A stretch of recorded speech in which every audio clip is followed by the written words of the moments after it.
अगर मैं आप लोगों से पूछूं कि आपके जीवन में दो सबसे अनमोल चीज कौन सी हैं, तो आप में से कुछ लोगों का जवाब होगा परिवार और कुछ का होगा मां।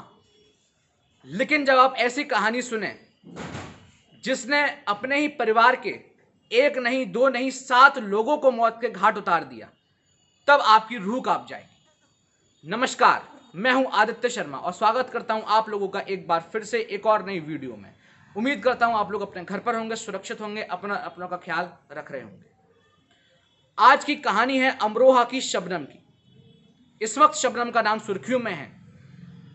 आप लोग अखबार में, मीडिया में शबनम का नाम बहुत सुन रहे हैं। उसका कारण यह है कि अभी कुछ ही दिन पहले जो मथुरा के जेलर हैं, जहां पर कि शबनम को फांसी होनी है, क्योंकि मथुरा जेल भारत की एकमात्र जेल ऐसी है जहां पर कि महिलाओं को फांसी हो सकती है, वो व्यवस्था है। और किसी जेल में अभी तक महिलाओं की फांसी की सुविधा भारत में तो उपलब्ध नहीं है। तो जो मथुरा के जेलर हैं, उन्होंने पवन जल्लाद को फोन किया और पवन जल्लाद को बुलाया कि आप जेल में आओ और इंस्पेक्शन करो कि जो फांसी का फंदा है वो सब सही है।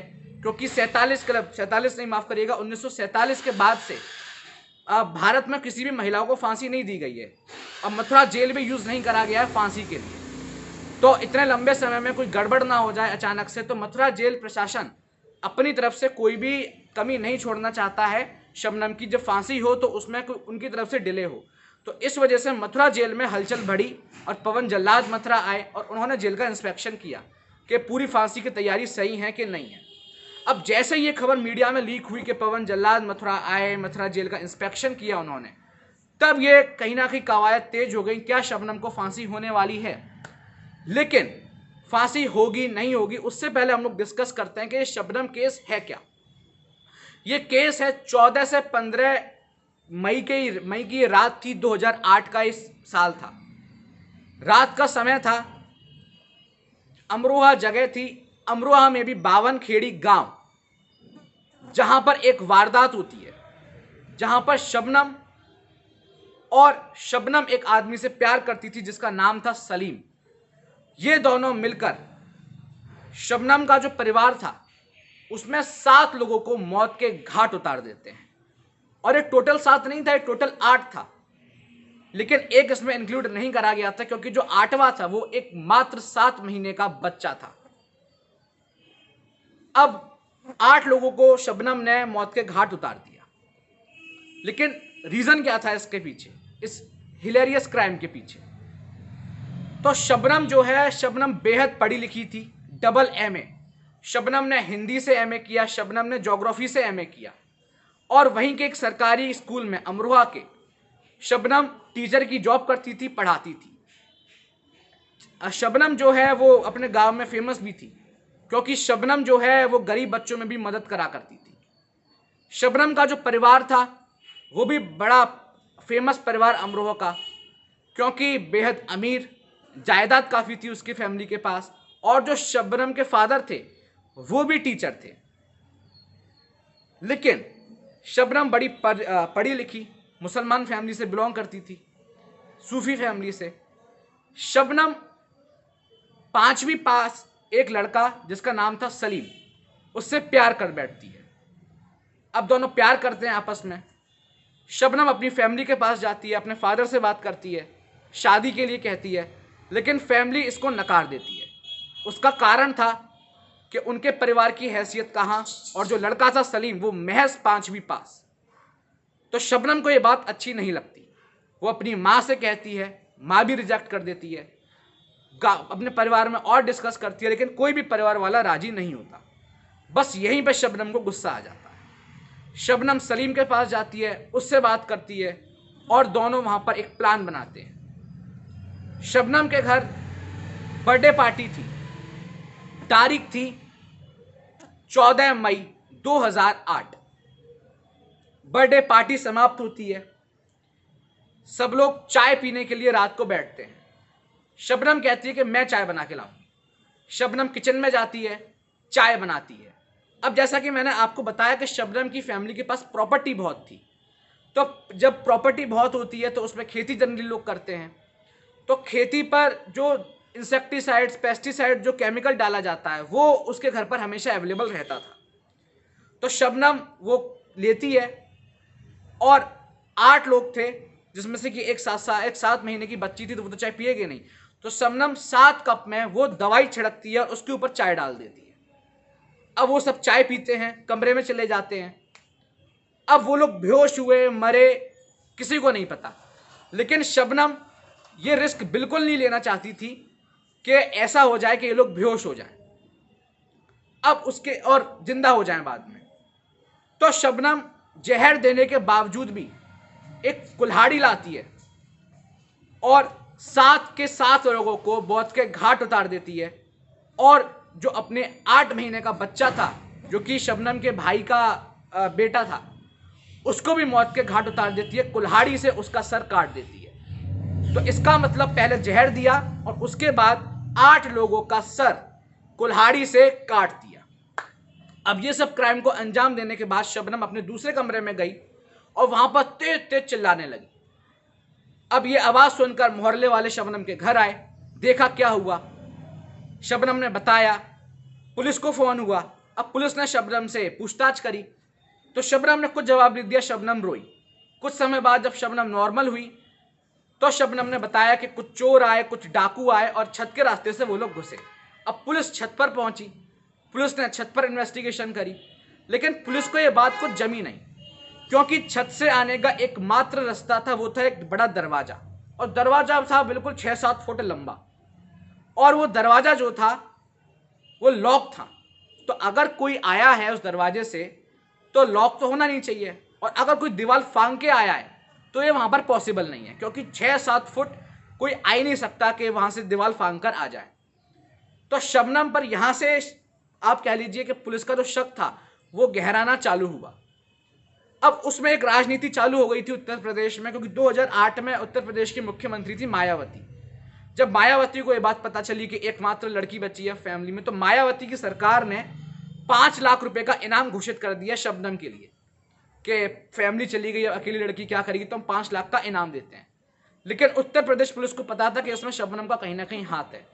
तो उत्तर प्रदेश पुलिस के जो उस वक्त के डीजीपी थे, उन्होंने मायावती से विशेष मोहलत मांगी कि आप हमें 48 घंटे का समय दो, हम 48 घंटे में कुछ नहीं कर पाए तो आप शबनम को इनाम दे देना। और यही 48 घंटे शबनम के लिए कहर बनकर टूटे।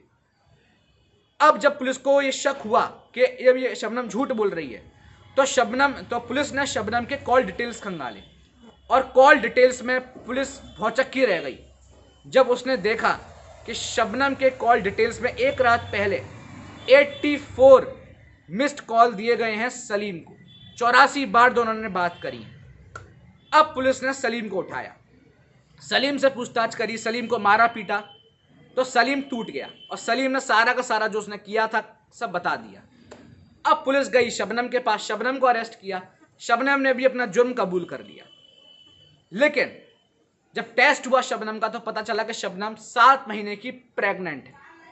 तो अब शबनम को एक विशेष जेल में शिफ्ट कर दिया गया, क्योंकि प्रेगनेंसी में ये रूल है हमारी आईपीसी का, जेल मैनुअल का, कि जो औरत प्रेग्नेंट है उसको ह्यूमन राइट्स दिए जाते हैं और अलग जेल में शिफ्ट कर दिया जाता है। लेकिन ये मामला कोर्ट में चलता है। रामपुर की जो अदालत थी उसने शबनम को सजा दे दी फांसी की, दोनों को, सलीम को और शबनम दोनों को। फिर ये जो फाइल है ये मूव करती है उत्तर प्रदेश के हाई कोर्ट जो कि इलाहाबाद में, उधर उत्तर प्रदेश के इलाहाबाद के हाई कोर्ट ने भी दोनों को फांसी दे दी। फिर ये फाइल मूव करी सुप्रीम कोर्ट में, सुप्रीम कोर्ट ने भी दोनों को फांसी की सजा दे दी। अब इन दोनों के पास एक ही आप कह लीजिए कि उम्मीद थी कि राष्ट्रपति इनको माफ करें। अब 2015 में सलीम ने और शबनम ने राष्ट्रपति जो कि उस वक्त के प्रणब मुखर्जी थे उनके पास दया याचिका लगाई और दोनों की दया याचिका खारिज कर दी। उस वक्त जो शबनम का बेटा था वो 7 या 8 साल का था, तो शबनम ने अपनी जो दया याचिका थी उसमें ये रीज़न दिया था कि मेरा एक 6-7 साल का बच्चा है और अगर मैं मर गई, अगर मुझे फांसी दे दी गई तो मेरे बेटे का क्या होगा। लेकिन राष्ट्रपति ने इस पर कोई भी रहम नहीं खाया था और राष्ट्रपति ने ये जो सजा थी वो बरकरार रखी थी। उसके बाद अब समय बीतता है, 2015 से आज 2021 हो गया। 5 साल की जो एक कारण था वो कारण था केवल एकमात्र एक कि 2015 से जब डेथ वारंट शबनम का निकल के आया तो उसमें कोई भी डेट या फिर टाइम मेंशन नहीं था। तो अभी कुछ ही दिन पहले जो मथुरा के जेलर हैं वो गए रामपुर की अदालत में, क्योंकि जो हमारा भारतीय दंड संहिता है, आईपीसी है, उसमें यह मेंशन है कि भले सुप्रीम कोर्ट ने फांसी की सजा दी हो, लेकिन जो डेट एंड टाइम है वो वही अदालत फाइनल करेगी जहां से कि मुकदमा शुरू हुआ है। तो शबनम का मुकदमा, जो शबनम मर्डर केस था, ये पूरा ये चालू हुआ रामपुर की अदालत से। तो रामपुर की अदालत अब कुछ ही दिन में इस पर सुनवाई करेगी और ऐसा माना जा रहा है, स्ट्रांगली बताया जा रहा है कि अब बहुत ही कम समय में शबनम के लिए एक नई तारीख का ऐलान होगा कि ये तारीख है फांसी के लिए।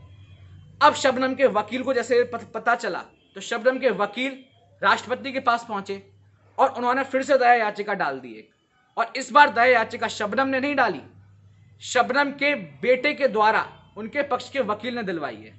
शबनम के बेटे ने एक सोशल मीडिया पे वीडियो भी वायरल हुआ है, जो कि शबनम का बेटा है वो, और उन्होंने ये कहा है अपने पूरे उसमें कि मेरी माँ है और मेरी माँ मुझे बहुत प्यार करती है, मैं अपनी माँ से बहुत प्यार करता हूँ, जो भी मेरी माँ ने किया वो गलत था, लेकिन अब राष्ट्रपति अंकल मेरी माँ को आप माफ कर दीजिए।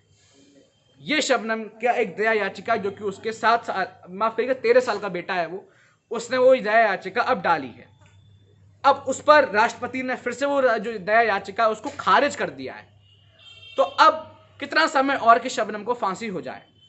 मेरे अनुसार आईपीसी का जो एक रूल कहता है कि ये कहता है कि अगर रामपुर की अदालत, आप मानिए कि आज संडे है, सोमवार कल रामपुर की अदालत ने ये ऑर्डर कर दिया कि शबनम को भैया फांसी दो, तो कम से कम 15 दिन का समय चाहिए। मतलब अगर सोमवार को होता है तो सोमवार से लेकर 15 दिन तक का समय लग चाहिए, और उसके बाद शबनम को फांसी दी जा सकती है। अब ये 15 दिन का समय क्यों?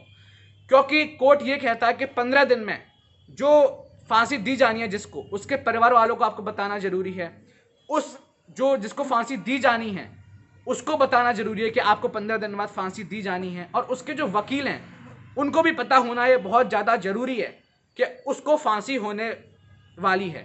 क्योंकि अगर कुछ भी लीगल रेमेडी होगी, अगर कोई भी कानूनी रास्ता होगा, तो उन 15 दिन में उसके जो वकील होते हैं वो कोर्ट जा सकते हैं और उसको बचा सकते हैं, अगर उन पर बस की हुआ तो ये थी पूरी शबनम की कहानी। इस वक्त शबनम अचानक से क्यों फिर सुर्खियों में आ गई, क्योंकि केस 2015 का है, ये मैंने आप लोगों को बताया। अब आप कमेंट सेक्शन में ये बताइए, क्या शबनम को फांसी होनी चाहिए? मेरे अनुसार बिल्कुल होनी चाहिए। उम्मीद करता हूँ आप लोगों को वीडियो पसंद आई होगी, तो लाइक करिए, शेयर करिए, कमेंट करिए, सब्सक्राइब करिए। मिलते हैं जल्दी अगली वीडियो में। बाय, टाटा।